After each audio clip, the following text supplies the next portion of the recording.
ನಮಸ್ಕಾರ, ಹೇಗಿದ್ದೀರಾ ಸ್ನೇಹಿತರೆ? ಸಿ.ಟಿ. ರವಿ ಮತ್ತೆ ಲಕ್ಷ್ಮೀ ಹೆಬ್ಬಾಳ್ಕರ್ ಇವರ ಮಧ್ಯೆ ನಡೆದಂತಹ ಮಾತಿನ ಚಕಮಕಿ ಅಂದ್ರೆ ವಿಧಾನ ಪರಿಷತ್ನಲ್ಲಿ ನಡೆದಿರೋದು ಈ ಪ್ರಕರಣ ಇದೆಯಲ್ಲ, ಇದು ಸದ್ಯಕ್ಕಂತೂ ಕೊನೆ ಕಾಣುವಂತಹ ಲಕ್ಷಣಗಳು ಕಾಣಿಸ್ತಾ ಇಲ್ಲ. ಯಾಕಂತ ಹೇಳಿದ್ರೆ ಈಗ ಲೇಟೆಸ್ಟ್ ಆಗಿ ಒಂದು ಹೊಸ ವಿಷಯ ಬಂದಿದೆ. ಅದೇನು ಅಂತ ಹೇಳಿದ್ರೆ, ಸಿ.ಟಿ. ರವಿ ಅವರಿಗೆ ಯಾರೋ ಕೊಲೆ ಬೆದರಿಕೆ ಪತ್ರವನ್ನ ಕಳಿಸ್ಕೊಟ್ಟಿದ್ದಾರೆ. ಆ ಪತ್ರದ ಸಾರಾಂಶದ ಬಗ್ಗೆ ಹೇಳಬೇಕು ಅಂತ ಹೇಳಿದ್ರೆ, ಸಿ.ಟಿ. ರವಿ ಅವರೇ, ಈಗಾಗಲೇ ನಾವು ಬೆಳಗಾವಿಯಿಂದ ಚಿಕ್ಕಮಗಳೂರಿಗೆ ಬಂದ್ಬಿಟ್ಟಿದ್ದೇವೆ. ನಿಮ್ಗೆ ಇನ್ನು 15 ದಿನದ ಸಮಯ ಕೊಡ್ತೇವೆ. ಈ 15 ದಿನದೊಳಗಡೆ ನೀವು ಬೆಳಗಾಂಗೆ ಹೋಗಿ ನಮ್ಮ ಅಭಿನೇತ್ರಿಯ ಕಾಲನ್ನು ಹಿಡಿದು ಕ್ಷಮೆ ಕೇಳಿದ್ರೆ ನಿಮ್ಮನ್ನ ಬಿಟ್ಟು ಬಿಡ್ತೇವೆ, ಇಲ್ಲದಿದ್ರೆ ನಿಮ್ಮ ಮನೆಗೆ ನುಗ್ಗಿ ನಿಮ್ಮ ಕೈ ಕಾಲನ್ನ ಮುರಿದು ನಿಮ್ಮ ಕೊಲೆ ಮಾಡ್ತೇವೆ, ಅದೇ ರೀತಿಯಲ್ಲಿ ನಿಮ್ಮ ಮಗನ ಕೊಲೆ ಕೂಡ ಮಾಡ್ತೇವೆ ಅಂತ ತಗೊಂಡು ಈ ಪತ್ರದಲ್ಲಿ ಬರೆದಿದ್ದಾರಂತೆ.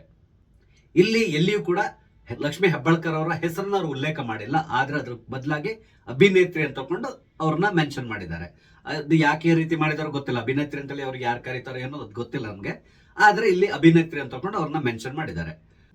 ಈಗಾಗಲೇ ಸಿ.ಟಿ. ರವಿ ಅವರು ಈ ಪತ್ರವನ್ನ ಲಗತ್ತಿಸಿ ಈಗ ಪೊಲೀಸ್ ಸ್ಟೇಷನ್ ನಲ್ಲಿ ಕಂಪ್ಲೇಂಟ್ ರಿಜಿಸ್ಟರ್ ಮಾಡಿದ್ದಾರೆ. ಈಗ SP ಅವರ ಮನೆಗೇನೋ ಅಡಿಷನಲ್ ಆಗಿ ಪೊಲೀಸ್ ಭದ್ರತೆಯನ್ನು ಕೊಡ್ತಾ ಇದ್ದಾರಂತೆ. ಸಿ.ಟಿ. ರವಿ ಅವರನ್ನು ಬಂಧಿಸಿದ ಸಂದರ್ಭದಲ್ಲಿ ಡಿ.ಕೆ. ಶಿವಕುಮಾರ್ ಒಂದು ಮಾತನ್ನ ಹೇಳಿದ್ರು.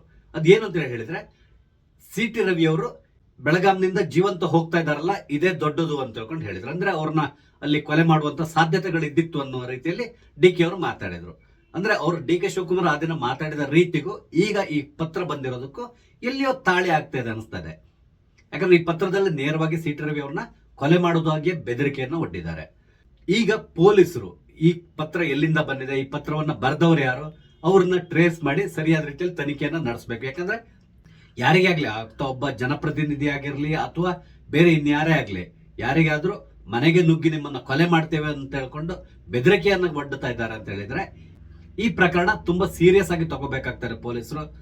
ಆ ಮುಖಾಂತರ ಸರಿಯಾದ ನಿಟ್ಟಿನಲ್ಲಿ ಈ ಕೇಸ್ನ ಬಗ್ಗೆ ಕೂಲಂಕಷವಾಗಿ ತನಿಖೆಯನ್ನ ನಡೆಸಿ ಅದು ಯಾರು ಆ ಕಾಗದವನ್ನ ಬರೆದಿದ್ದಾರೋ ಅವ್ರನ್ನ ತಕ್ಷಣ ಅರೆಸ್ಟ್ ಮಾಡುವಂತಹ ಕೆಲಸವನ್ನ ಪೊಲೀಸರು ಮಾಡಬೇಕಾಗ್ತದೆ.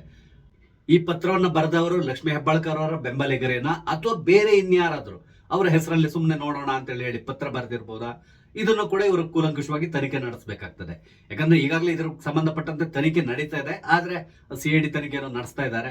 ಆದ್ರೆ ಈ ತನಿಖೆ ಬಗ್ಗೆ ಸಿ.ಟಿ. ರವಿ ಅವರು ಅಪಸ್ವರ ಎತ್ತಿದ್ದಾರೆ. ಅಂದ್ರೆ ಇಲ್ಲಿ ನ್ಯಾಯಯುತವಾಗಿ ತನಿಖೆ ನಡೀತಾ ಇಲ್ಲ. ಏನಿದ್ರು ಈ ತನಿಖೆಯನ್ನ CBIಗೆ ಕೊಡಬೇಕು. ಯಾಕಂದ್ರೆ ಕರ್ನಾಟಕ ರಾಜ್ಯದ ಪೊಲೀಸ್ ಡಿಪಾರ್ಟ್ಮೆಂಟ್ ಬಗ್ಗೆ ನಂಗೆ ನಂಬಿಕೆ ಇಲ್ಲ, ಅದನ್ನ ಸರ್ಕಾರ ನಿರ್ದೇಶನ ಮಾಡ್ತದೆ, ಅದೇ ರೀತಿಯಲ್ಲಿ ತನಿಖೆ ನಡೀತದೆ ಅಂತ ಹೇಳ್ತಾ ಇದ್ದಾರೆ. ಅದು ಏನಾಗ್ತದೋ ಅದು ಬೇರೆ ವಿಷಯ. ಸಿ.ಟಿ. ರವಿ ಅವರು ಈಗಾಗಲೇ ಗವರ್ನರ್ನ ಕೂಡ ಭೇಟಿ ಮಾಡಿ ಈ ಕೇಸಿಗೆ ಸಂಬಂಧಪಟ್ಟಂತೆ ತುಂಬ ಹೊತ್ತು ಮಾತಾಡಿದ್ದಾರೆ. ಅದೇ ರೀತಿಯಲ್ಲಿ ಇದನ್ನ CBI ಕೊಡ್ಲಿಕ್ಕೆ ನೀವು ರೆಕಮೆಂಡ್ ಮಾಡಬೇಕು ಅಂತ ಹೇಳಿದ್ದಾರೆ. ಈ ಪ್ರಕರಣ ಇದೆಯಲ್ಲ, ಇದ್ರ ಬಗ್ಗೆ ಹೇಳ್ಬೇಕು ಅಂತ ಹೇಳಿದ್ರೆ ಇದು ಕೇವಲ ಒಂದು ಸಣ್ಣ ಪ್ರಕರಣ ಅಂತಾನೆ ಹೇಳ್ಬೋದು. ಯಾಕಂದ್ರೆ ಮಾತಿನ ಚಕಮಕಿ ನಡೀತದೆ. ಸಾಮಾನ್ಯ ವಿಧಾನಸಭೆ, ವಿಧಾನ ಪರಿಷತ್, ಲೋಕಸಭೆ ಎಲ್ಲ ಕಡೆ ನಡೀತದೆ. ಹಲವಾರು ಬಾರಿ ಹಲವರು ಈ ಅಸಂವಿಧಾನಿಕ ಪದಗಳನ್ನ ಉಪಯೋಗಿಸಿರುವುದನ್ನು ನಾವು ನೋಡಿದ್ದೇವೆ. ಬಟ್ ಆತರ ಏನಿದ್ರು ಕೂಡ ಅಲ್ಲಿ ಸಭಾಪತಿಯವರೇ ಸರ್ವೋಚ್ಚ ನಾಯಕರಾಗಿರ್ತಾರೆ, ಅವರೇ ಈ ಪ್ರಕರಣವನ್ನ ಬಗೆಹರಿಸಬಹುದಿತ್ತು. ಆದ್ರೆ ಈ ಪ್ರಕರಣವನ್ನ ಮುಂದಿನ ಹಂತಕ್ಕೆ ತಗೊಂಡೋದವರು ಲಕ್ಷ್ಮೀ ಹೆಬ್ಬಾಳ್ಕರ್, ಅವರ ಹಿಂದೆ ನಿಂತಿದ್ದು ಡಿ.ಕೆ. ಶಿವಕುಮಾರ್ ಅಂತ ತಕೊಂಡು ಎಲ್ಲರೂ ಮಾತಾಡ್ತಾ ಇದ್ದಾರೆ. ಯಾಕಂದ್ರೆ ಇಲ್ಲದಿದ್ರೆ ಈ ಪ್ರಕರಣ ಇಲ್ಲಿವರೆಗೆ ಬರುವಂತಹ ಅವಶ್ಯಕತೆ ಇರಲಿಲ್ಲ. ಯಾಕಂತ ಹೇಳಿದ್ರೆ ಈ ಪ್ರಕರಣ ನಡೆದ ನಂತರ ಕಾಂಗ್ರೆಸ್ ಮುಖಂಡರು ಹಲವರು ಬೇರೆ ಬೇರೆ ರೀತಿಯಲ್ಲಿ ಮಾತಾಡಿದ್ದಾರೆ. ಅಂದ್ರೆ ಈ ಪ್ರಕರಣವನ್ನ ಇಷ್ಟು ದೊಡ್ಡ ಮಾಡಬೇಕಾಗಿರ್ಲಿಲ್ಲ ಅಂತ ಹೇಳ್ಕೊಂಡೆ ಸತೀಶ್ ಜಾರಕಿಹೊಳಿ ಅವರು ಕೂಡ ಹೇಳಿದ್ರು, ಅದೇ ರೀತಿಯಲ್ಲಿ ಬೇರೆ ಬೇರೆಯವರು ಹೇಳಿದ್ರು. ಆದ್ರೆ ಇಲ್ಲಿ CBI ತನಿಖೆ ನಡೆಸಬೇಕು ಅಂತ ಹೇಳಿ ಹೇಳ್ತಾ ಇರೋದು ಬೇರೆ ಯಾರಲ್ಲ, ಸಿ.ಟಿ. ರವಿ ಅವರು. ಇದಕ್ಕೆ ಮುಖ್ಯ ಕಾರಣ ಏನು ಅಂದ್ರೆ, ಆ ದಿನ ರಾತ್ರಿ ಅವ್ರನ್ನ ಎಲ್ಲೆಲ್ಲೋ ಕರ್ಕೊಂಡು ತಿರುಗಾಡಿದ್ರಲ್ಲ, ಅದರ ಉದ್ದೇಶ ಏನು, ಅಥವಾ ನನ್ನನ್ನು ಕೊಲೆ ಮಾಡ್ಲಿಕ್ಕಾಗಿ ಇವ್ರ ಜಾಗವನ್ನು ಹುಡುಕ್ತಾ ಇದ್ರ. ಅದೇ ರೀತಿಯಲ್ಲಿ ಈ ಪೊಲೀಸರಿಗೆ ಕೆಲವೊಂದು ಇನ್ಸ್ಟ್ರಕ್ಷನ್ಸ್ ಬೇರೆ ಕಡೆಯಿಂದ ಬರ್ತಾ ಇತ್ತು, ಆ ಇನ್ಸ್ಟ್ರಕ್ಷನ್ಸ್ ಕೊಡ್ತಾ ಇದ್ದವರು ಯಾರು, ಇದೆಲ್ಲದರ ಬಗ್ಗೆ ಕೂಲಂಕಷವಾಗಿ ತನಿಖೆ ನಡೀಬೇಕು ಅಂದ್ರೆ ಈ ಪ್ರಕರಣವನ್ನ CBIಗೆ ಕೊಡಬೇಕು ಅಂತಕೊಂಡು ಸಿ.ಟಿ. ರವಿ ಅವರು ಒತ್ತಾಯ ಮಾಡ್ತಾನೆ ಇದ್ದಾರೆ. ಆದ್ರೆ ಅದನ್ನ CBI ಕೊಡುವಂತ ಲಕ್ಷಣಗಳು ಇಲ್ಲಿ ಕಾಣಿಸ್ತಾ ಇಲ್ಲ. CID ತನಿಖೆ ನಡೀತಾ ಇದೆ. ಬಟ್ ನಿಮ್ಗೆ ಗೊತ್ತಿರಬೇಕು, ಈ ತನಿಖೆ ಕೂಡ ಅಷ್ಟೇ ಎಲ್ಲೋ ಸ್ವಲ್ಪ ದಿನ ನಡೆದು ಕೊನೆಗೆ ಅಲ್ಲಿಗೆ ಟಂಡಾಗಿ ಹೋಗ್ತದೆ. ಮುಂದೆ ಇದು ಹೋಗೋದಿಲ್ಲ, ಇದೆಲ್ಲದು ನಿಮ್ಗೆ ಗೊತ್ತಿರುವಂತಹ ವಿಷಯ.